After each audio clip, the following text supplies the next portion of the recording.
Publik sempat dikejutkan oleh kemunculan Ahmad Sahroni yang protes atas aksi pencerahan rumahnya. Ternyata akun yang mengatasnamakan Ahmad Sahroni itu palsu. Tujuan dari kehadiran akun palsu ini tentu ingin menambah suasana makin ruwet. Terkait akun palsu Ahmad Sahroni ini tercium oleh pengurus Partai Nasdem.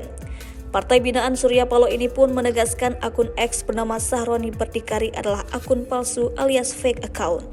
Karena setelah aksi penjarahan di rumahnya Sabtu 31 Agustus 2025 di Tanjung Priuk, Jakarta Utara mendadak muncul akun Sahroni Nasdem dengan nama Sahroni Berdikari.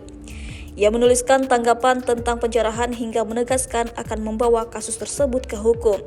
Beberapa cuitan akun Sahroni Berdikari pun beredar di media sosial dan banyak warga yang percaya lantaran akun tersebut telah membeli akun premium alias centang biru.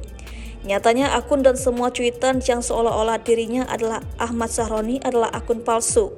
Hal ini ditegaskan dengan pernyataan Partai Nasdem pada Senin 1 September 2025. Melalui website resmi partai, mereka menegaskan akun yang baru dibuat pada Agustus 2025 tersebut merupakan akun palsu yang mengatasnamakan Ahmad Sahroni.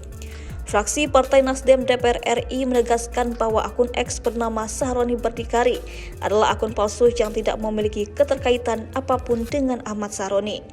Karena akun tersebut palsu, artinya apapun yang ditulis akun Sahroni Berdikari adalah pernyataan yang tak bisa dipertanggungjawabkan kebenarannya. Rilis tersebut dibuat oleh Ketua Fraksi Partai Nasdem DPR RI, Victor Bung Tilu Laiskodat. Setelah klarifikasi tersebut, akun Sahroni Nasdem kini telah lenyap. Ditelusuri tribunnews.com, akun tersebut sudah tak bisa ditemukan. Hanya ada keterangan akun ini tidak ada saat mengunjungi profil Sahroni Nasdem. Ada kemungkinan akun dinonaktifkan atau terkena report dan terhapus oleh X. Namun masih ada cuitan tangkapan layar akun Sahroni Nasdem yang beredar di media sosial. Akun menghilang juga terjadi pada Nafa Urba. Netizen kini tak bisa mendeteksi aktivitas wanita cantik itu. Ketika ditelusuri di Google sesuai alamat akunnya dengan lebih dari 4 juta pengikut, muncul kalimat "Sorry, this page isn't available". Bahkan nama akun tersebut juga tak bisa ditelusuri di pencarian Instagram. Belum diketahui penyebab hilangnya akun Nafa Urba, apakah ia sengaja menonaktifkan akun Instagramnya atau ada faktor lain. Yang jelas akunnya menghilang setelah rumahnya dijarah dan statusnya sebagai anggota DPR dinonaktifkan.